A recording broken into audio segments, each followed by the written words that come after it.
morning, everyone. Thank you for coming. And first I want to thank Annalisa for arranging this.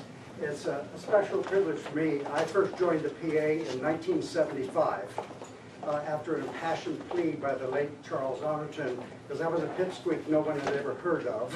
And even though I had just spent a year in India chasing miracles, of which I found a grand total of 0. When I came back, I worked with Chuck Honorton at a place called Maimonides Medical Center in Brooklyn, where he was the origin of what's called the Ganzfeld, a way of collecting data. And one of the funny things there, we used to answer the phone. Hello, Division of Parapsychology, may we tell you who's calling? and you would have that sort of cognitive dissonance. So I was literally not qualified to be a member of the PA, because I hadn't published anything in PA journals. I hadn't done any research except I worked with Chuck Honorton for all that period of time, and we published some abstracts in physics meetings. And for some reason, they put me in as the parapsychology as a full-fledged member that time, which I'm greatly thankful for. And I had given 5 talks at that PA convention, one of which I missed because I was walking on the beach with Hella Hammett. They were angry with me. Anyway, onward.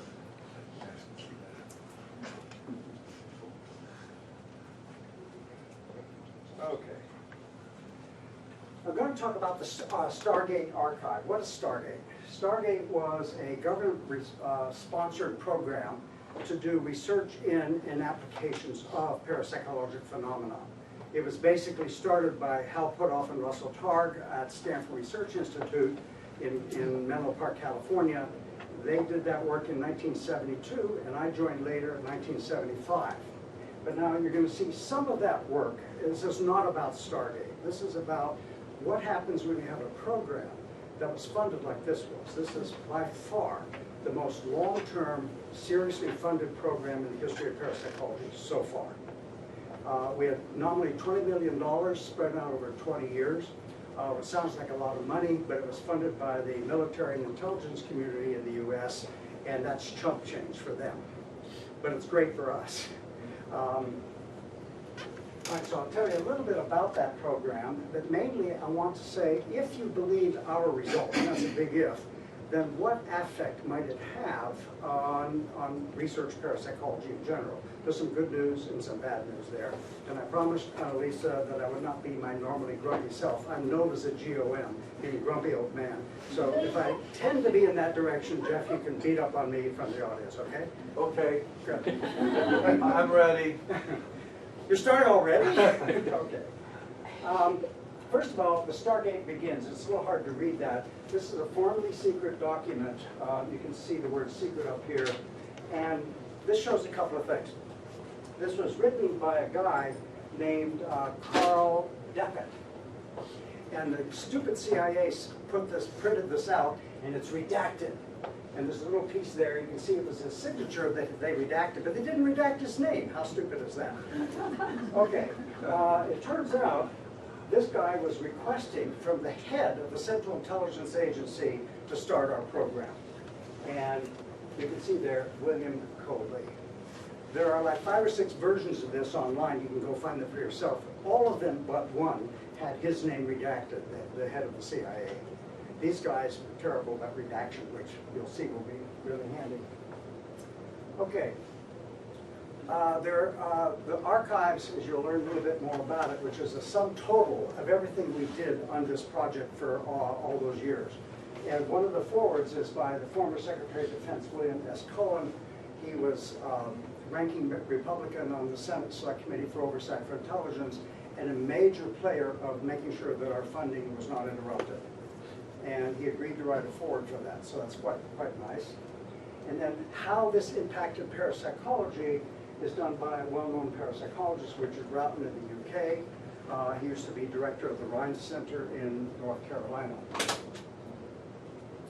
The editors, you know about me. My co-editor, actually she should be the primary editor because she's doing the lion's share of the work, is Sonali Patmadalat. She's a PhD clinical psychologist, used to work for a guy named K. Ramakrishna Rao, who was head of the Rhine Center after J.B. Rhine passed away. very strong supporter, and Rom, as his friends call him, lived right up the street from where Sonali lives. And they worked together for 8 years, where she was helping him edit and publish books on Indian philosophy and Indian psychology. One of the things that Professor Rao did, which is really amazing, this is the only place that I'm aware of in academia where the Department of Psychology has in its formal name parapsychology. This is the front of the parapsychology department at Andhra University in Andhra Pradesh, India. And there it is, parapsychology. Now I gotta tell you, if you talk to some of the staff members, they can't wait till this guy retires because they don't like that, but right now it's still there.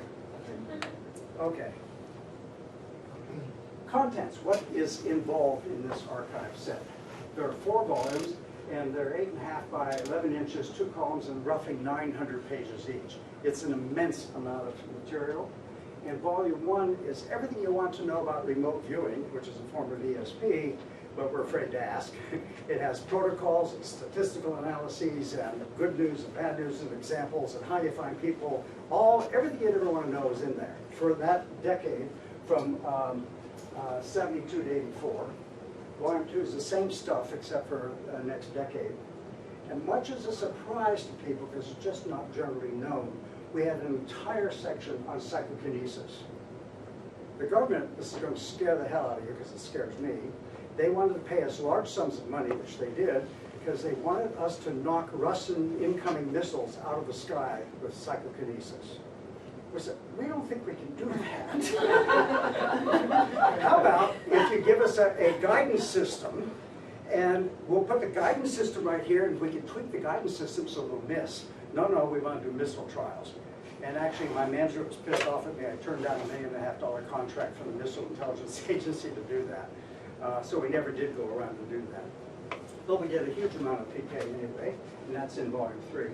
In volume 4, by the way, the first 3 volumes will be given a prestigious award the minute they're published by the American Insomniac Association as an instant cure, because they're geeky as hell. I don't even like writing them, let alone reading them, and I would advise you do not, under any circumstances, buy them. They're $100 each. The main point that I'm serious about it is these will go in libraries around the world so that scholars 25 years from now will be able to look at this and say, hey, there was something interesting going on in detail. But volume 4 will be something worth your money. I joke about Sonali, we'll come back to that in a minute. But volume 4 are a collection of documents, memos, and letters and reports authored by government personnel, very high-level government personnel.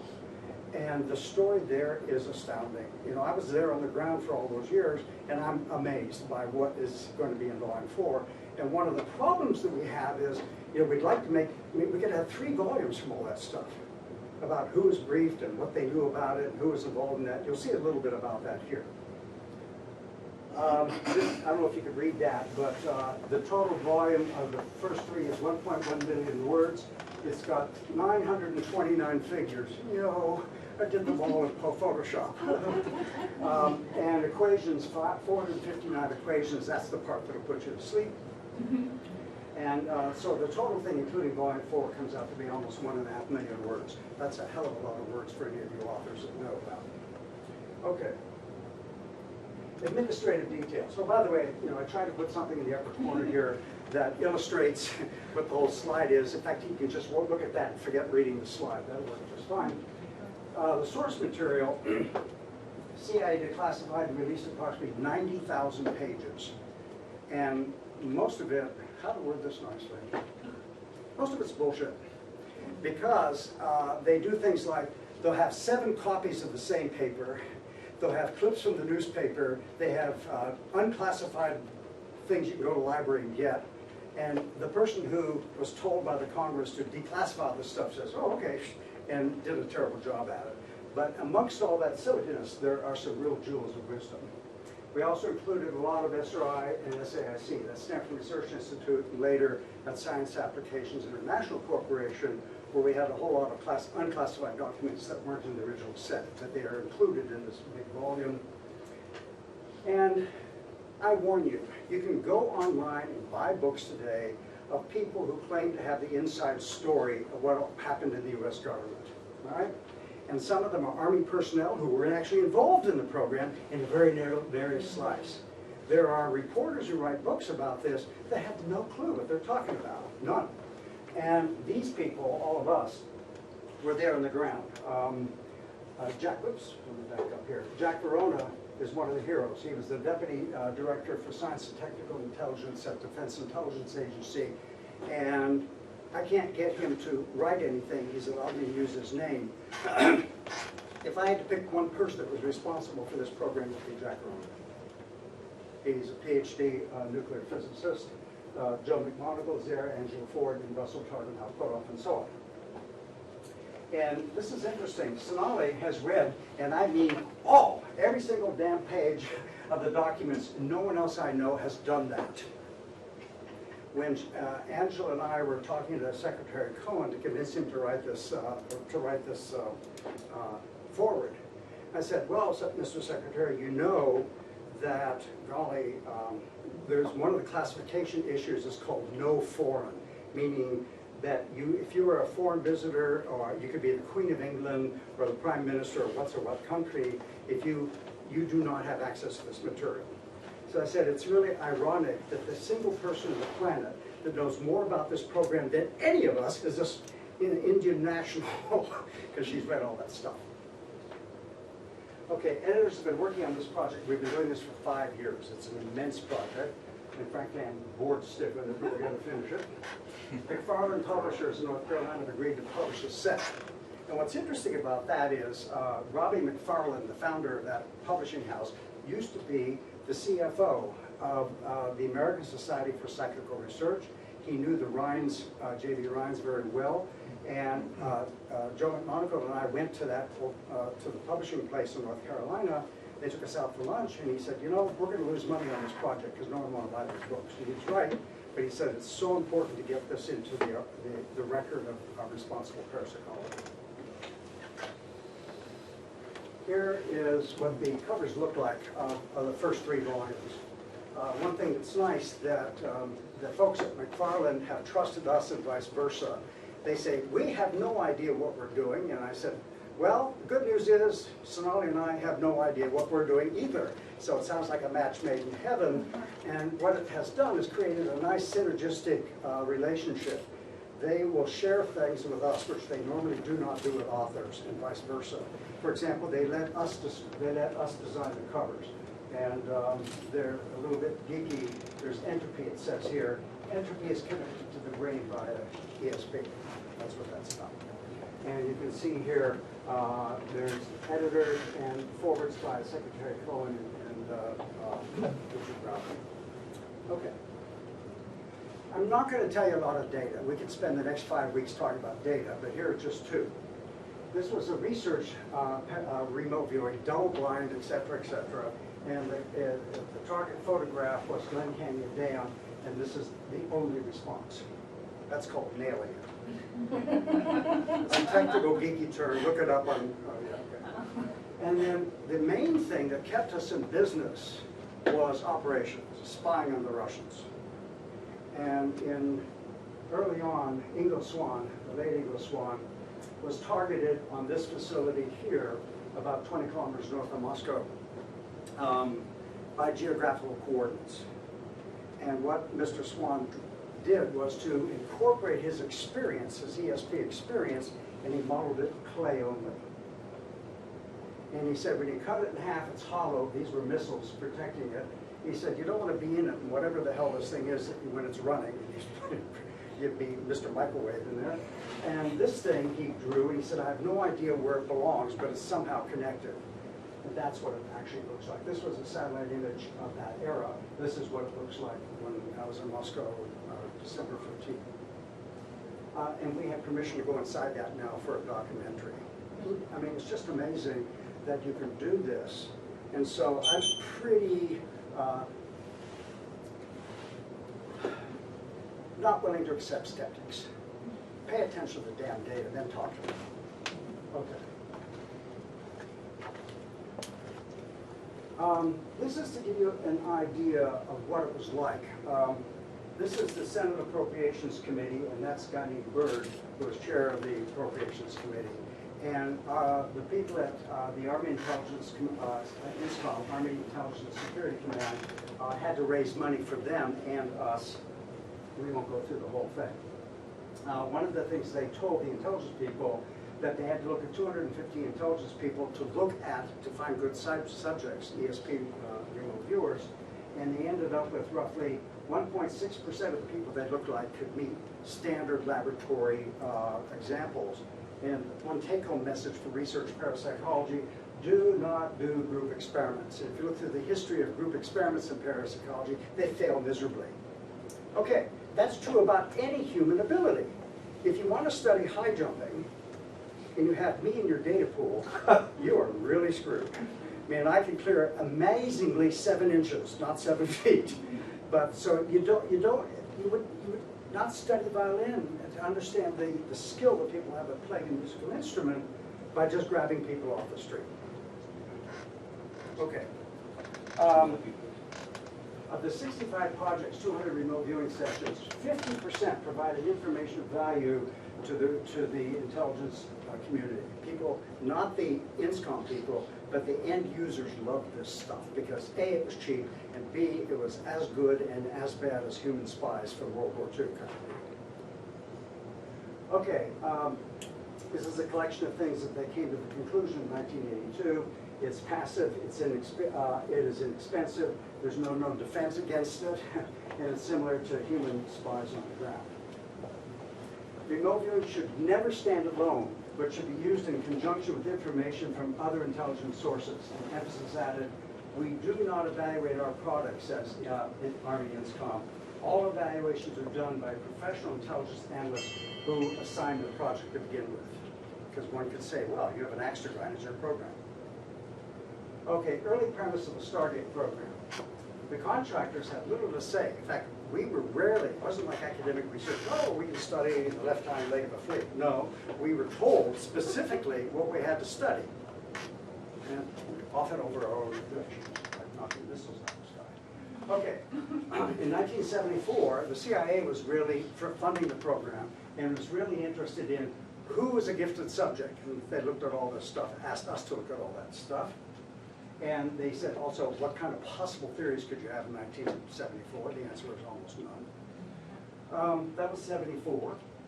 In 1989, this is interesting, the National Security Agency, they are dealing with what's called signal intelligence, called SIGINT. And they listen in on phone calls between the Trump camp. No, let's leave that out. So they were concerned that they might be vulnerable from Soviet psychics. And so they wanted to know, are there anybody at NSA that has this capacity? And if so, who are they? And can we train them to do stuff? Can we protect our stuff? Or can we use them in some way? And that's basically what all this has to say. Determine defensive measures. We were tasked to do just that, and we don't know yet any defensive measures. Okay, this is an important one. It said you don't want to have people who are devoid of conscience, not consciousness, but conscience, or morbid people of talent must be strictly screened out of activity programs because of severe mental illness and unscrupulous violation of security. I wish that was done more than what was said here, because they didn't do a good job of that. We had some really crazy loons involved. Tests of talented psychics should include complete physiological, psychological, environmental norm, and psychic functioning. Obviously, no big deal. Okay, here's a short form lesson on what classification looks like. Most of the work of Stargate was classified secret, and under that, there are what are called special access programs, which are a subsection of being secret. And this one is Sunstreak was the name of a special access program, and this is where I'm telling you no form. So now I should not be, she's going to have to be shot when this is over, but she doesn't know that. Okay, rules. Each paragraph must tell you what the level of classification of that paragraph is. And having authored a ton of these things, it is a giant pain in the you-know-what to do that. And then at the top and bottom of each page, you have to say, well, what's the highest level of classification? Aha, it's secret, or aha, it's unclassified, whatever. And it used to be that we did that with, staring through all these papers with a stamp. That was secret. Oh, what a pain that was. And I met my wife this way. She offered some software that did it automatically. She said that she had to marry me to get me to buy the stupid software. It was $20,000 per seat, and we bought 12 of them. But it was worth it. Okay. Now this is one formally classified document. And there are a couple points I want to make here. This document, which you can't read, was directed to the second highest position in the Defense Department, the Deputy Secretary of Defense. It was authored by this person, who was the commander of the Defense Intelligence Agency, and the topic was human use, institutional review boards of our program. What the hell are these senior people messing around for a stupid little program like ours? That was a good news and bad news, because it caused a lot of problems with this attention they had on it. Okay, there's an example of portion marking. It says S/NF SS level 2. That means Sunstreak level 2. There were 4 levels of Sunstreak. And then oh God, let's see, is this level 3 or is it level 1? Who the hell cares? All right. Excuse me. There's the page classification. All right, what did we learn from SRI? This was done by Jessica Utz, the professor of statistics, and you'll learn more about her in a moment. This is the summary of her work analyzing all the work at SRI from 1973 to 1988. So if you don't like this, yell at her, not me. I'll skip through this pretty fast. One of the interesting things is, which is very controversial, we have no evidence, none, zippo, that you can train this phenomenon. So if you want to go spend $2,500 and learn from some ex-Army guy how to do remote viewing, buy Joe McMonagle's book for $20 and learn from that. Now, there's a bit of a caveat. As I said, if you want to train me to be a high jumper, you first kind of determine what my inherent native skill is. 7 inches, I'm not going to do that. But it is possible, I've never jumped anywhere in my life, that I could be trained to attain whatever my natural skill level is. And that's true of every other kind of human activity that I know of. Why would you think ESP is anything different? You see, one of my complaints, I'm allowed to complain, right? One of my serious complaints about our field is we have not done a good job of demystifying what we do. In fact, the Army got pissed off as one of our subjects would come across the country and they'd walk in the unit at SRI. I'd take one look at them and say, hey, go to the beach. I don't want to see you. Have a good time. And our resident colonel on site would go apoplectic. And I'd say, look, do you want results or do you want to fill a box in your memory log? And that's one of the reasons we had such a good success. And so that's not surprising. If you've been across country and you have a headache and you feel rather terrible and you're having a fight with your spouse or whatever, don't try to do remote viewing. You shouldn't try to tie your damn shoe, for goodness sakes. It's not mystery. Okay, natural scenes are significantly better than symbols as targets in remote viewing. This is a big key. If you have a favorite band and you're too cheap to buy a ticket, so you have a friend that goes in there for you, and that friend has a tin can, you've got a long string out to the outside, and you're listening to the band through a long string and 2 tin cans. That's a crappy way to listen to your favorite band, because it sounds that's what it would sound like. So maybe you could listen to it at AM radio, and then FM radio is better, and so on. And being there in person is even best. And the difference among all those things is called bandwidth, to be a technical engineer type character. And so we have tried to figure out what the bandwidth of extrasensory perception is. And to use a technical term, it sucks big time. And what it does is it very clearly demonstrates that if you want to use your psychic ability to win the Powerball lottery here in the United States, if that's right, even if it's wrong by a factor of 10, which it might be, it would take 50 hours of continuous psychic ability to get that much information in terms of the binary bits that you need to make that decision. Don't try it. It's wasting your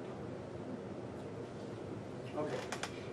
Remote viewing quality is independent of target distance and size, I think we all know that. There's no evidence to support that a psychoenergetic interaction with the physical world exists. Again, we could not demonstrate that PK actually is real. That doesn't mean it's not real, it just means we were unable to demonstrate that it was real. Not for lack of trying. I mean, one experiment, we spent $500,000 over a 2-year PK study. And the only thing we found as a result of that is 19 different things that can mimic parapsychic function and is not. You can identify what it was. Long story there. By volume 3, and you'll learn all about it before you fall asleep. Okay. Electromagnetic shielding is not effective against parapsychological acquisition of information. Now, this raises an interesting question. One of the things that the field is presented with that none of us have done a good job at, and that is when, where, and for how long does psi actually happen? We do not know the answers to any of those questions. So if you are going, let's say I turned down, gave the money back, $150,000 to work with Bob Morris in an fMRI machine. We were going to put Bob in there, we were going to put subjects in there. And I said, no, we can't do that because I don't know when to put their head in there and whose head to put in there. And that's a real serious problem because here you are ready to come to the lab and everything psychic happens to you as you're pulling into the parking lot. So putting your head in an MRI scanner is a complete waste of time.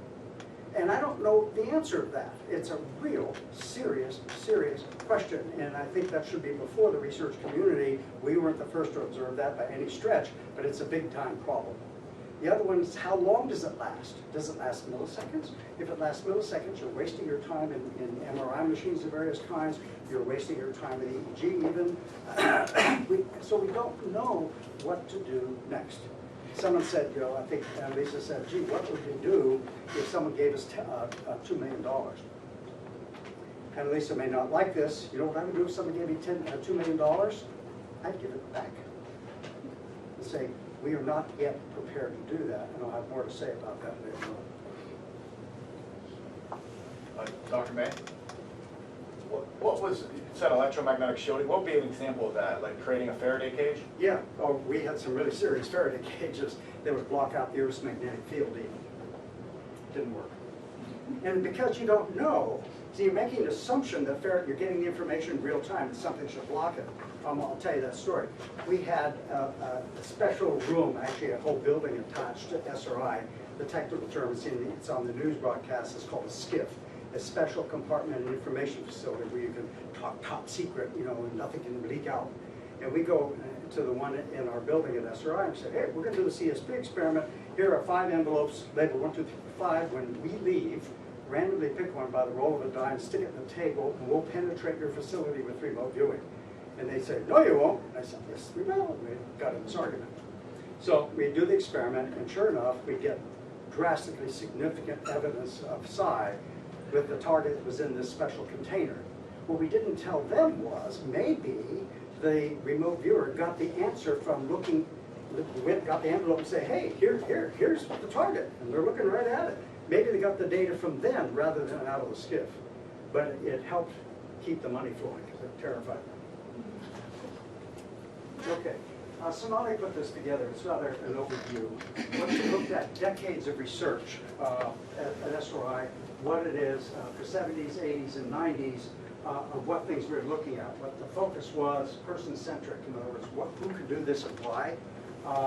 Focused person-centric even in the next decade. And in the 1990s, we were looking at information-centric. How does this stuff actually work and getting some information about it. And then later on, at a little company we formed, which is the keeper of the keys of all this material, Laboratories for Fundamental Research, we really moved forward with it in big time. Okay, here's a takeaway from all this stuff. I was trying not to make this about Stargate because it's more important what lessons can be learned for the research community here. Work with psi-gifted people only. I've had some of the most strong arguments, screaming and yelling at people, because in psychology, you can ask and it's an important question. Does this teaching method work for the general population better than that one? That's an interesting question. And you had damn well better get a random sample of your population. But if you're asking another question, how does any skill work, like ESP or high jumping, you don't want to take people off the street. You want to find people who can actually do this stuff and study them. So that's not a big surprise. From its inception, this is going to be a bit of a surprise and an unhappy one for a lot of people. The research was physicalist-based and signal-based. What I mean by that is there was not a single word in this entire huge record released by the CIA on our program that even mentioned the term consciousness at all. The only time it was in there was briefly a reference to some other paper. It doesn't appear, or non-local anything. None of that was in there, directed by our clients. And we, the research team, completely bought into that story. So when we say physicalists, what we mean by that is eventually, we hope, that we will understand how ESP works by resorting to physics, physiology, psychology, and cognitive neuroscience. We may be wrong, who knows? But right at the moment, I don't think so, because so far that we have not reached a blind alley with that approach. This worked very well for 20 some odd years. Okay. Any unusual social, psychological, or medical issues that might disrupt human performance of any kind also disrupt psi. That's what I said. Duh. Okay. That's a technical term. Experimentally, no participant or support people should do more than one section a day, no more than 2 per week. Drove our clients crazy, but we never saw a decline effect where the material disappeared. We have, if we failed to see a significant study, we began to look at what was a protocol issue, because you can get bored. And if you get bored, whether you're a researcher or a participant in the study, it's not a surprise you won't work as well. Come on, that's not rocket science. By the way, I don't know if you know that, rocket science is damned easy. They teach it in beginning physics classes. What is hard is, you should say, it's not neuroscience, but nobody does. All right. We've never seen a decline effect all our lifetime through the whole time of Stargate.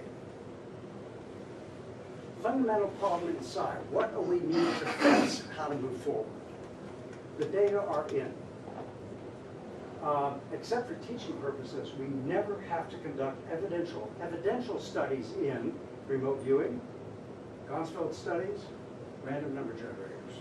Now, some people, my colleagues, will disagree with that, but we don't need it. In fact, some of our most harsh critics even agree with that.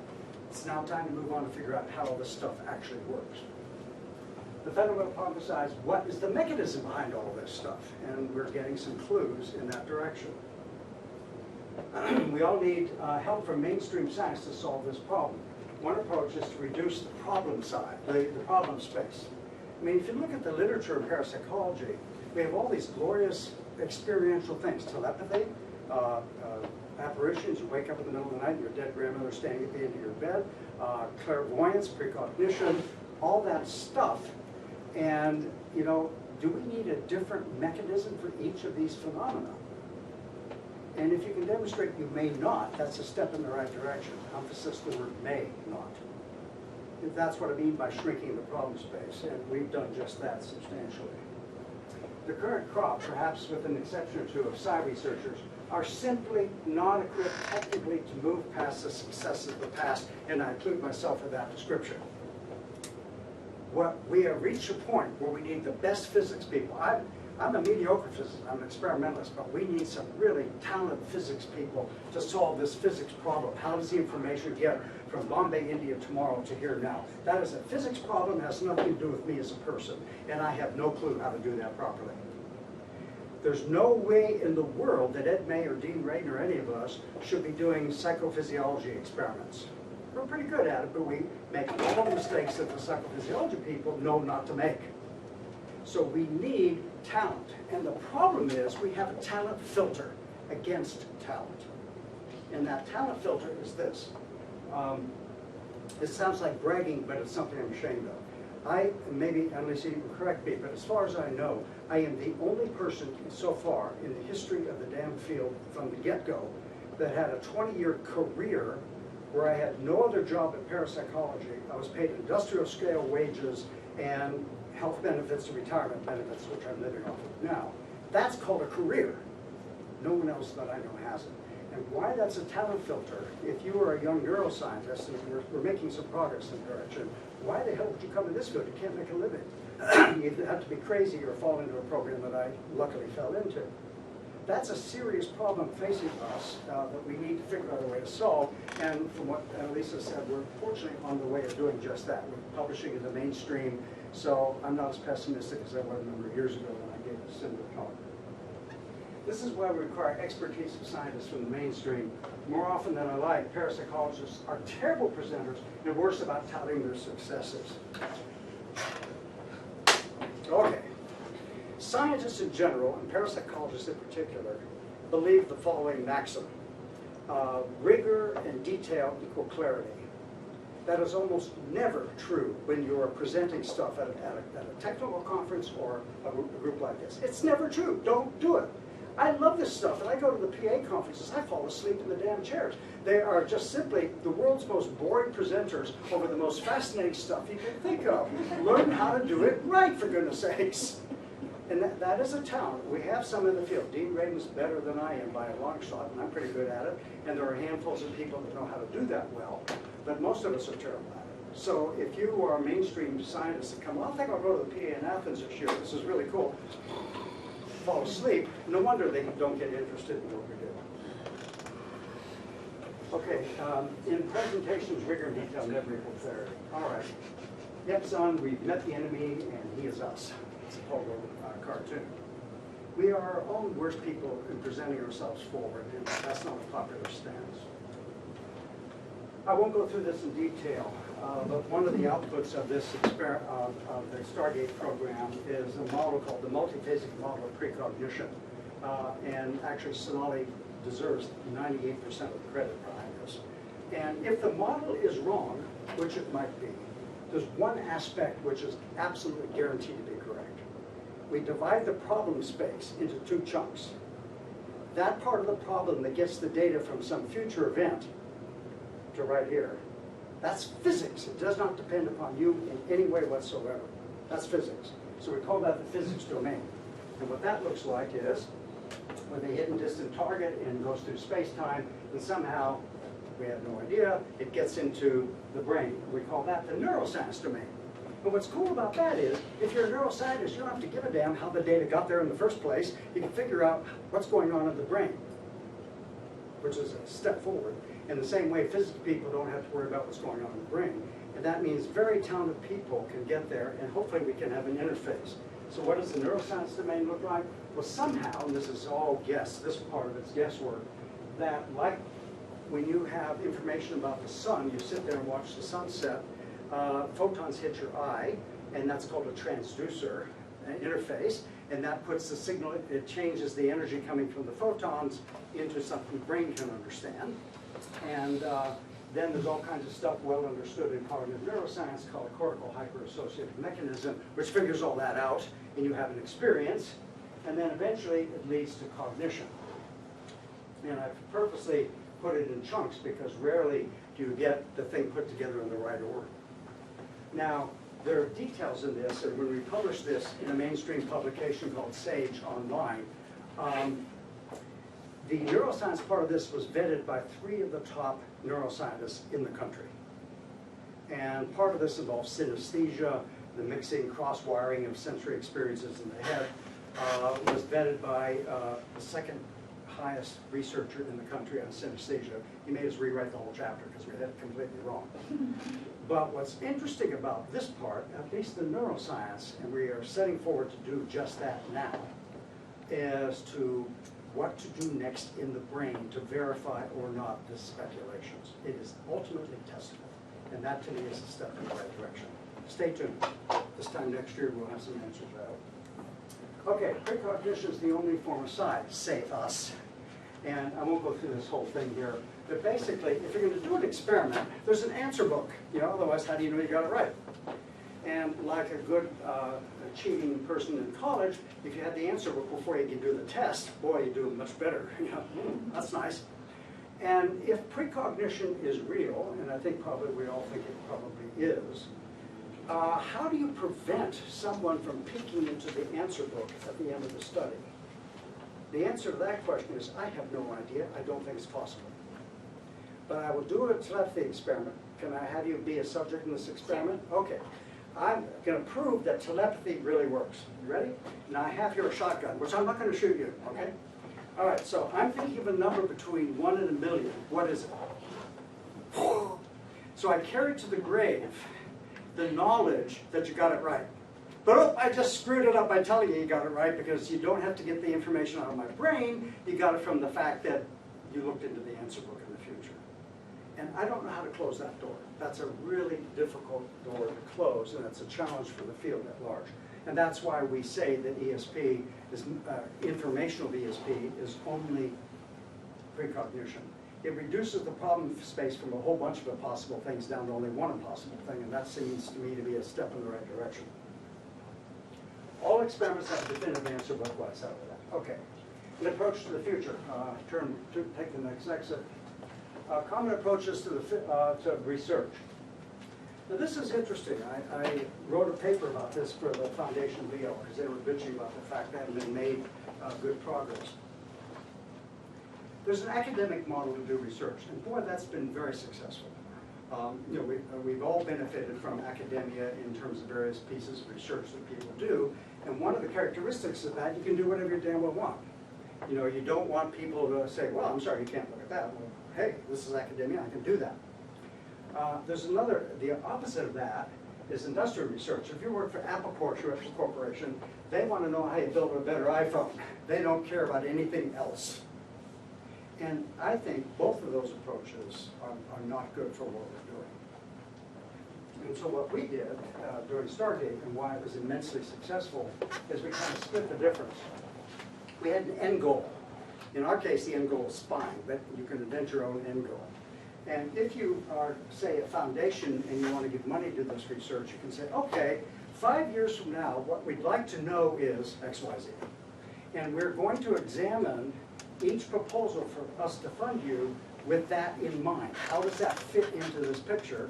And you need to have some metrics to know how to measure that, and you need to be flexible because you might go down a blind alley. All those kinds of things are there, but that's very, very, very successful, and BEAL, the funding organization in Portugal, does not do a very good job of that. In fact, none that I know of do, and that's so, so, so important. At least I think. Okay. Stop being your own worst enemy. I've been beating up on that. Likely interdisciplinary, multiple national successful examples include human genome and human connectome projects. I don't know if you know of these, any of these. They're international consortiums put together with researchers all over the world to figure out how, in the connectome project, for example, how does the brain actually work? And it's an immensely difficult problem, but researchers are cooperating all over the world, and we're beginning to do that in parapsychology, I'm glad to learn. Human genome, the same thing. That was solved because a worldwide consortium of people worked on that problem. Because our scarce resources,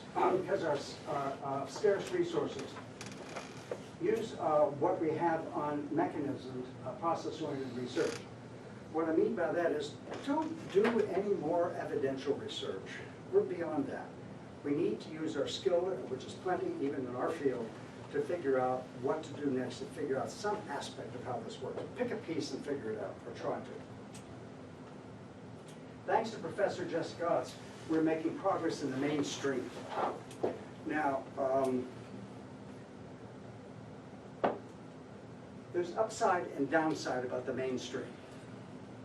The upside is, oh, it's pretty cool. You get status by association. I mean, Daryl Bem, he's done all this stuff, and I'm a pal of Daryl Bem. Look at the selfie we just took. And that looks really kind of cool.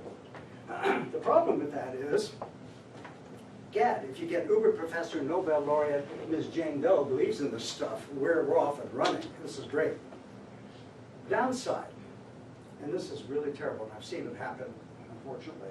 If Jane Doe is not educated in the statistics of weak effects, then one and only one so-called failure to replicate can set back our field. And that happens. And so one has to be very careful about seducing mainstream into this. And fortunately, most of them who are now edging into our field are aware of this particular problem. Because, you know, most of the time, experiments fail to replicate, as they should, given the effect size of the phenomenon. Okay, this is not symmetric. Okay. We parapsychologists must be in the business of educating Ms. Doe and others like her. That's one of the things we need to do, and I'm proud to say that Lisa and her crew are beginning to do just that. Thank you. Okay. The next slide will clear up any ambiguity you have about the mainstream. That is, in fact, the mainstream right there. It's in the Sierra Nevadas of Northern California. Sorry. Okay. This is a short video, and I hope we'll have some audio. Jessica Utz gave an hour and 10-minute address to the American Statistical Association, and I've cut it down to 6 minutes because I wanted you to see what a mainstream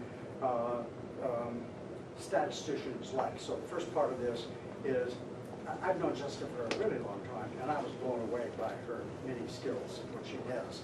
And this only, I cut out much of her introduction here. So we'll see whether this works.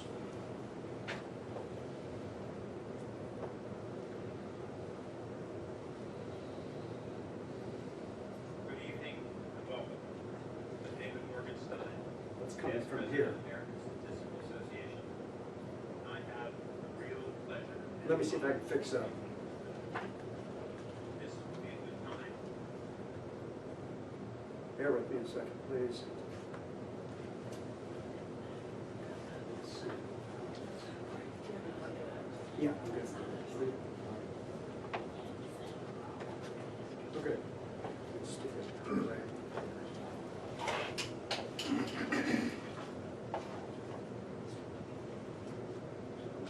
This will work. All right. Here we go. Fingers crossed.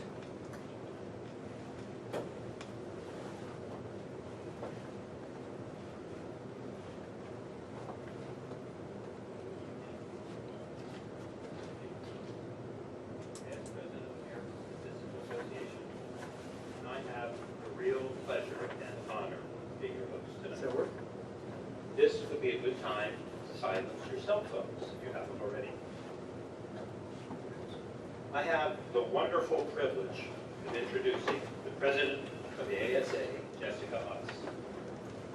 Many of us are multitaskers, and if you're one of those, while you're listening to me, you may be thinking about one, two, or many other things as well. So I want to invite you for 1 minute to think about nothing other than the career that I'm about to describe to you. Jessica has served the ASA at every level throughout her career. She was president of what was then called the State College Chapter of ASA. She's been a section officer and chair of the Statistical Education section. She represented the sections as a member of the ASA Board of Directors. She was a member of the ASA's Strategic Planning Committee, developing a plan that continues to serve the association well. And she's been an associate editor of the American Statistician and the Journal of the American Statistical Association. Jessica's leadership of the profession extends well beyond the ASA. She's held for many years leading roles in Section U, the statistics section of the AAAS. She's been an officer of the Institute of Mathematical Statistics, vice president of the International Association for Statistical Education, chair of the Consortium for the Advancement of Undergraduate Statistics, president of the Caucus for Women in Statistics, chair of the Committee of Presidents of Statistical Societies, and president of the Western North American region of the International Biometric Society. Her service, leadership have been widely recognized. She's the recipient of the Distinguished Service Award of the National Institute of Statistical Sciences, and she received the Harry C. Carver Medal from the IMS in recognition of distinguished service. In 2009, she received the ASA's Founder Award, the highest recognition of service our society bestows. Jessica is a tireless advocate for good statistics education and sound practice. Illustrated here by a t-shirt she created nearly 30 years ago. We presented at a PA meeting, that Note t-shirt, the date, 1988. Montreal, PA. It is with honor and affection that I introduce our 111th president, Dr. Jessica Utz.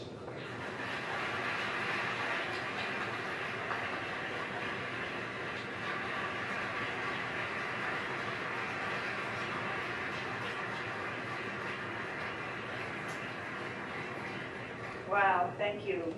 That's going to be a hard act to follow. And you'll have to forgive me, I'm not used to reading speeches, which is what I'm doing here tonight.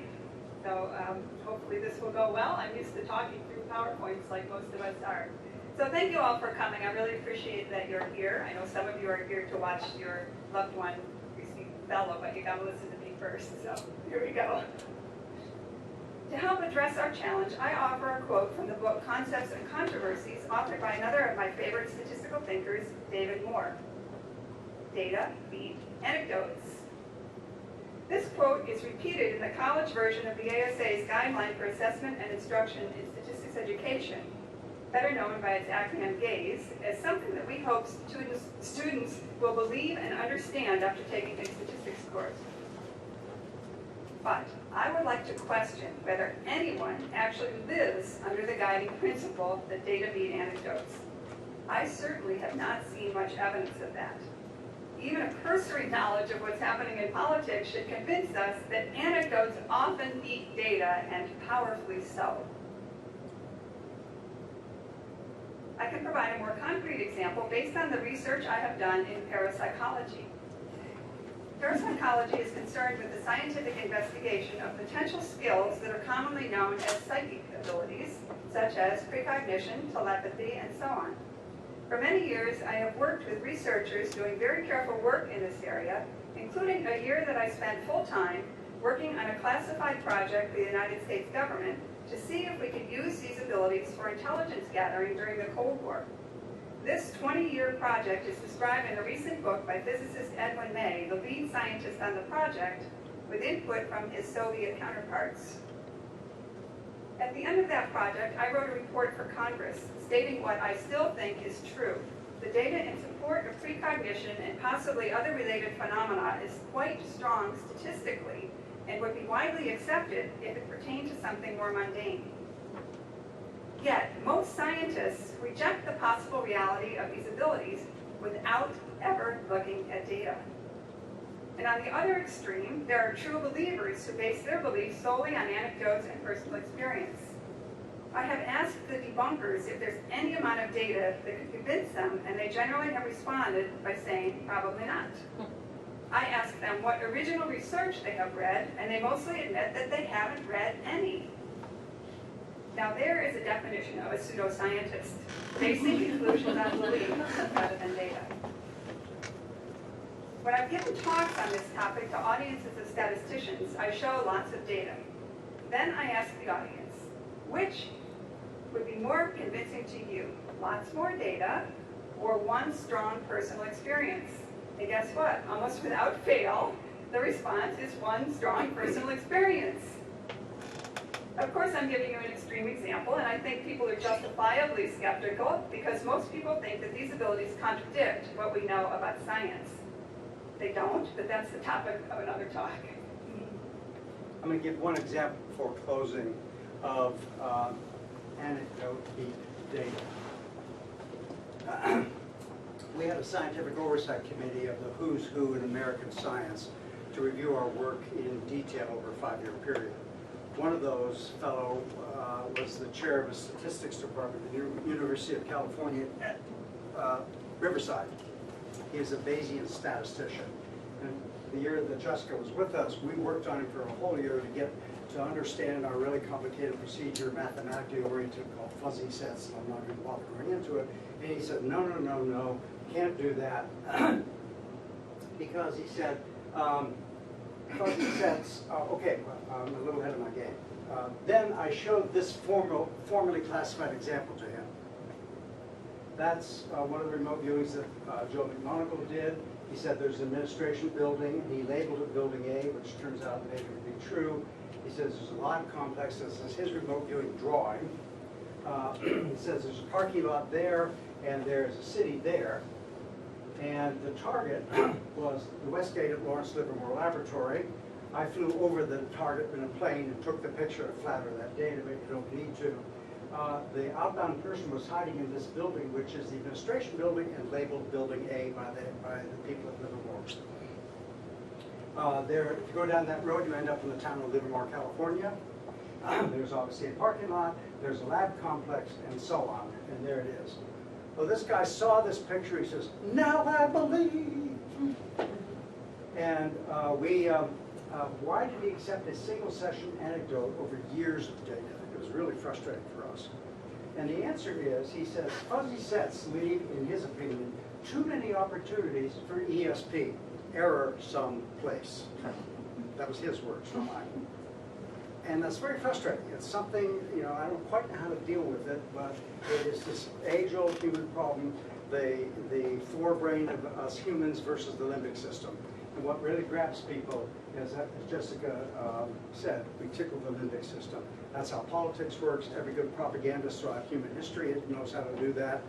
Trump is a master of it. Goebbels was a master of it. There are a lot of people throughout history that know how to convince people of something which might even go against their best wishes. Out of frustration, Jessica and I read him the riot act in the parking lot as he was leaving. Poor guy, I felt sorry for him. So that's it. Thank you. That's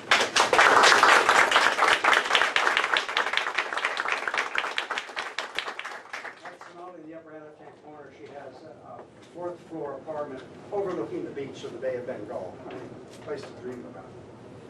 Questions? Yeah. Joe McMonagle, a few years ago, in response to the question of why did the CIA stop what eventually was Stargate, people would say because it was not useful. And he said, if it was not useful, then why are there 800 pages still classified, or 800 or 900 pages? Are the 900 pages you just mentioned, are those declassified documents? All right. I'll say something. Are there still classified documents? Yeah, and they should remain classified in my view. Okay. If you are, let me make a hypothetical. Suppose you're trying to find Osama bin Laden, and on the result that you got, you found him, and it became known that you were the guy that did it. Your lifespan is pretty cut short. We never did that, but that's hypothetical. So you can imagine, if you will, certain operational issues that would put people's life actually in danger. Now, as a postscript to this, we have, actually Snow has done the work. Let me say to you, I absolutely hate chocolate cream pie. Okay, I can't stand it. I'm going to have 15 slices and prove to myself how much I hate it. The reason I tell you that is because we have, in the decade from 1980 to 1990, when the remote viewing spying group at Fort Meade, Maryland was operation, we have how many times a bunch of agencies came back and asked for more data on some new problem. The CIA came back 34 times in that period to prove that it didn't work. So that's going to be in our archive for sure. And so it's a tough problem. I don't know if you guys know what it's called, the white crow fallacy in philosophy. If I say to you, there are no such things, there's no white crows, I come to you with a real white crow that I've painted white, you can falsify that statement. And my own personal feeling is that the CIA purposely made the white crow fallacy when they said this stuff never worked. Keep it open. I don't think the door is open. Some of my colleagues disagree with that. Other questions? Yes, sir. You may have answered this. When are these books coming out, the Stargate archives? Yeah. I think year 3215.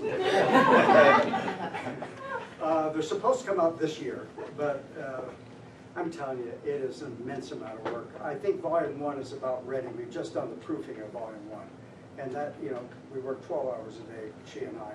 And give a little story. I speak I speak a variant of English. All my friends call it Munglish. And I'll give you an example. I was communicating with a colleague of mine in Hungary, and I speak a little Hungarian, and we were communicating in English over email, and he wrote back and said, Ed, your spelling in English is positively horrible. And I wrote back as a joke, and I said, hey, George, English is my second language, trust me, maybe cut me some slack. He wrote me back the most devastating two-word email I've ever seen. We noticed. So my colleague Sonali speaks better, writes better English than I do, and I cannot proofread. My mind fills in all kinds of crap that it shouldn't when you proofread. And so if I'm really stuck, I'll read things backwards, which is a good proofreading technique. But she does the lion's share of that work. She sits in her chair in India for 12-hour days. So it's an amazing job. So we're done with volume 1. I think it's going to come out first. I had to redo all the figures. Their first markup was pretty terrible, and I wrote back and said, this is pretty terrible. Why don't you try this instead? And they said, oh, that's a great idea. So it will, I think, be out before the end of the year, at least 1 or 2 of the volumes. And we're hoping it's going to be in worldwide libraries. That, I don't care if we don't sell any of them. I mean, my purpose is to have them so that researchers in the future can say, hey, what do those guys actually do for all this money? They'll be able to find out. Yeah. I know I shouldn't ask you this, but Oh, no, never mind. I'm not going to listen. No, go ahead. of those 800 pages that are still classified, Yeah.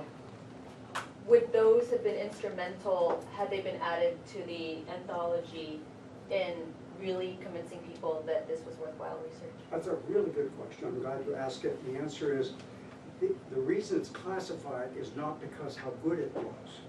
It's classified by what the target was. Okay, got it. That's all. Got it. There's nothing in the classified literature that would say, oh my God, they told the population they believe. No, it's just what they were asked to do.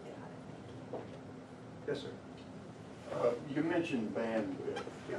and I saw out beside that, I couldn't quite decipher it. Has the bandwidth been determined? Well, crudely, we looked at, I did the computation. Hal started it in one of his publications early on in '76. I looked at every single experiment for the entire project where I could get an estimate of that number. And that number I put there was the average of that stuff, weighted average of it. And it's terrible. I mean, it's disappointing. Now, you might ask, my God, how about that Westgate? You know, that's far bigger bandwidth than what I was talking about. Aha. Chuck Onnington and other people in our field said a long time ago that maybe what psi does is to tickle a relative, a memory that is related to the actual target. And if that's the case, I mean, this is a real big challenge for research. If that's the case, then the reason that happened for the Westgate, because it tickled his experience from of things that are related to it. And some of the times, it doesn't work that well. We targeted Ingo Swann on a high-energy laser called a fluorine laser. And fluorine is a gas that smells an awful like chlorine. It's the same kind of stuff. And he said, oh, well, what I'm looking at is a crematorium next to a swimming pool. Oh, really? So we took him to Sylvania where this laser was, and Ingo stood there in front of it and screamed at us. He said, I'm sitting here looking at this damn thing. I have no idea what the hell that is. But he gave, from his memory, the things that were tickled that reminded, because it smelled like a swimming pool. It is fluorine. It smells like chlorine. And it is hot, and it looks like a crematorium. It's a big thing, and it's full of heat and light and all that kind of stuff. So there's some weak evidence that maybe a psi tickles the experience rather than having all that bandwidth and it look prettier than it actually is. May I follow up? So if someone is sitting here in America and looking at something in Russia, that bandwidth goes a long way. Oh, sure. Well, bandwidth is the frequency of information you could get over that distance. Yeah, sure. And we did experiments, flybys of Jupiter. We did an experiment looking at the eclipse times of Io going around Jupiter. It worked like crazy. Yeah. Besides your remote reviewing, do you also work with mediums and or spirits who are giving you information from the other side? No, at all. Others do. Julie Bichelle in, where is she? University of Arizona. Well, she's not, she's in Tucson University. I really respect her on her science board. She does really excellent work in that domain. We had to limit to what we're doing. This was not an academic exercise. We did look at things like lucid dreaming. We had Stephen LeBerge. One of the things we could do with the good money that we had was hire top-of-the-line people. We did a whole series of studies on hypnosis, and we hired Stanford University's top experimental hypnotist. We hired Stephen LeBerge, who is one of the founders of more sort of modern-day lucid dreaming stuff. So we were trying to answer practical questions. What can we do to make our product better, rather than how does it work? Here it is. Yes, ma'am. You mentioned that 1% of the population has the remote viewing ability. Yeah. Is this ability run in families, and has there been any genome mapping? Very good question. Might identify what it's... I don't have a huge amount of data, but the short answer to that is I think yes. In fact, the paper I'm presenting at the PA, I'm going to present a problem in that regard. One of our good remote viewers, Angela Ford, is an identical twin. And I've had the pleasure of working with Louise and Angela. And Louise was every much as good as Angela is, and Angela is as good as anybody you've seen. And in the middle of our study, she died unexpectedly, the twin. And that just disrupted. I said, you know, go home and don't worry about it from that on. Joe McMoneagle had a fraternal twin, who I never met, actually he died before I knew him, claims that she was equally as good as he is. I have no idea if that's true. So 2 points don't make a lot. But one of the neuroscience works that we're working on includes a huge genetic component. Exactly. Because we'd like to know who can do this and why. Any others? Yeah. You said you found no evidence for PK in all the research you did. Despite that, do you have a personal belief about its existence? And I can tell you my belief. I just don't think it's real. And the reason I don't think that, because you can't prove a negative for sure, is, thank you for that question, it's a hand-waving evolutionary argument. That if we had the ability, because if you think road rage is bad driving along the street, I mean, if you got pissed off at somebody and caused their heart to stop, this is not pro-survival of our species from any perspective that I can think of. Whereas the passive gathering of information is very strongly pro-survival of our species. That's why. And the other thing is a bigger problem for parapsychology in this work. That is, the definitions of our term are negative. ESP is what happens when nothing else should or did. And you can actually do experiments with that condition. Let me tell you, it is frightfully expensive to do PK experiments that satisfy that condition. And I eventually told our clients, please don't ask us to do any more PK experiments. It's too expensive and we don't get enough return on investment. $500,000 on one experiment? And the main thing we do is try to say, well, nothing. The first year of that, we thought, hey, we got it, it's working, yay! And then we found out that there was a building next to ours at SRI, and when the elevator in that building went up and down, it shook our apparatus. So what we did was take our apparatus and put it on an air table, so when we were running it, shaking the building wouldn't help. And all we did was we eliminated 19 things that mimic PK that aren't. One of the things was really kind of fun. The main power company in Menlo Park in California General is called Pacific Gas and Electric. Now we had all the classifications and what have you. We wrote the PG&E people and said, okay, we'll keep it quiet, but I'd like to know what the mains look like in terms of the distribution, what's this like? And they eventually gave it to us. And, turns out, you might ask, what is the probability that in any given minute that you get a 50,000 volt spike in that plug lasting a microsecond? It's unity. About 1 every minute happens. Now that doesn't hurt any of us, except if you have some sensitive apparatus next to the wall here, and that big spike radiates like hell, gets into your apparatus and fools you into thinking PK happened.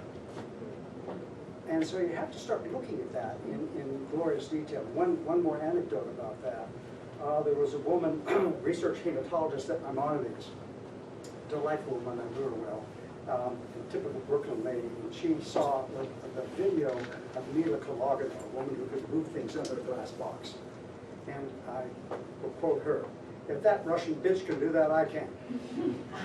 Now, so she had false eyelashes, and she put them in an alcohol bottle by her bed, and she worked on that ball to try to get it moved. You know, if I'd done it, I'd work on it for a grand total of about 5 minutes and then give up. She went on for about 6 months and nothing happened. However, it's an interesting story. She was very close to her grandmother, and while she was working on this thing, she got a call from the hospital. She knew her grandmother was ill, but it was happening, the grandmother was going to pass away. Well, Felicia said she reached for the bottle and it leaked out of her way. And she's enough of a researcher, she didn't want to tell anybody because I'm distraught, you know, who the hell knows, I wasn't all there, blah, blah, blah. And after the passing of her grandmother, she figured it out and came back and, yeah, you can put it under a glass bell jar, and I've got a video of her sliding things around like crazy under this glass jar. The problem is, I don't know if it happens here in Columbus, in the winter, it's very dry on the East Coast, and this was in Brooklyn. And if you walk across the floor and reach for the doorknob, you get a spark, right? We've all experienced that. It'd be a 50,000 volt spark, a big one, wacko. You know, it hurts like the dickens. Well, we were able to compute that, and this is not complaining that she was frauded in any way. If you could get in a dry winter day, which is when this video was taken, 50,000 volt potential difference between her hands outside the bell jar, and what's called a gradient of electric field, how that field is changing, can exert enough of a force to account for the flopping around what was going on inside the door. That doesn't say that's what was happening. It tells you what to do next. And the next thing to do, and it never happened, is you evaporate a very thin, transparent layer of gold on the inside of the bell jar and ground it. But that's the difficulty in when you think about things that will mimic psi that aren't, because of a negative definition of PK. If you ask me what is ESP, I don't know. I have not a clue. But maybe this neuroscience part will be able to say, in the brain, that noodle's just a little to the left of your eyeball. That's where the psi is happening in your head. Yeah, noodle's a technical neuroscience. Yes, sir. In one of your slides, you said there was no defense against, was it psi or remote viewing, or I forget which. But I read, or I think maybe it was Joe who mentioned that if they start remote viewing some high value targets now, you get intense headaches because there are people on the other side that are sensing that you're, I gotta forget who actually told me this, but sensing that you are there and they're blocking that. I don't believe any word of that. Okay. However, there is a potential way of doing it. Suppose you have a candle that you don't want the Soviets to know about. You park that candle next to a huge searchlight. Right? There's no way they're going to see that candle. So we propose to them, and a program running out of money, we never do it, is one of the things which I didn't recognize, talk about here is called entropy, a change of entropy. And I don't want to go into it so much too long for here. But our normal sensory systems, the 5 that we're most familiar with, we have many more than 5, but the ones that we're familiar with are more sensitive at things that change than things that don't change. You're in a room and someone walks in with too much cologne on, you know, or, and then you get used to it. The term is habituate. Well, I think nature designed us in very good ways on purpose that way. To use an electrical engineering term, it's AC coupled rather than DC coupled. Why?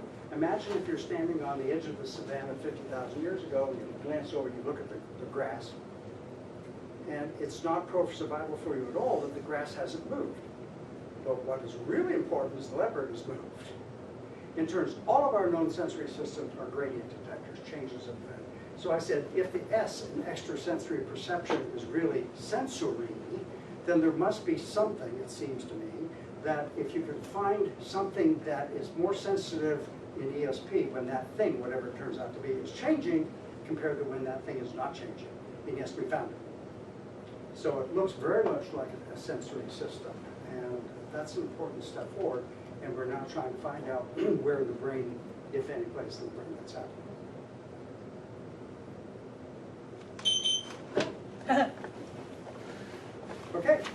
very much. Yeah, one more? Yeah, you had already said the Faraday cage was not effective at it. Are there any materials, any known materials or anything that can stop it? Nope, not that I know of. And we've had some of the best Faraday cages in the planet, I can assure you.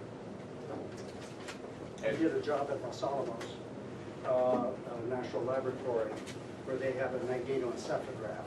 And you can only do that in a very special room with very expensive high purity aluminum walls so the Earth's magnetic field will touch it. And people can remote view out of it. Hell, we did a remote viewing 80 meters underwater in a submarine. It worked just fine. And the precipitant remote viewer was Hal Hammett, the late Hal Hammett. And she was throwing up. She was seasick. And I said, how you doing? How you doing? I'm on the boat with her. And she says, if you ask me that one more time, I'm going to throw up all over you. She did great remote viewing. So I'm not a believer at all in psi-mediated, psi-conducive experiences, other than normal stuff. I mean, if you're seasick in the submarine or the water, you're fantastic remote viewing. I wish.